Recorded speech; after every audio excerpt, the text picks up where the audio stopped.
आपको जैसे पहले अर्ज किया कि मियाँ बिलाल साहब अगर एडवोकेट हैं, एडवोकेट का टैग होना इस बात की दलील नहीं है बिल्कुल भी कि आप कुछ भी कर सकते हैं।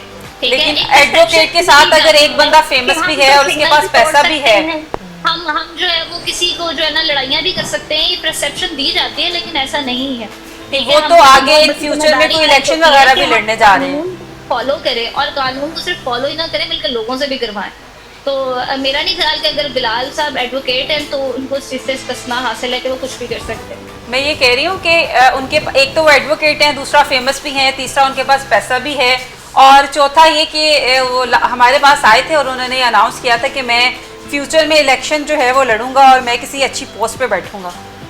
लेकिन मैं वही बात आपको कहूँगी, फेमस तो DGISI भी थे, ठीक है, जिनके ऊपर अभी रिसेंट केसेस बनाए गए हैं, लेकिन उनको भी सजा याफ्ता करार दिया गया, उनको 16 साल कैद कर दी गई है।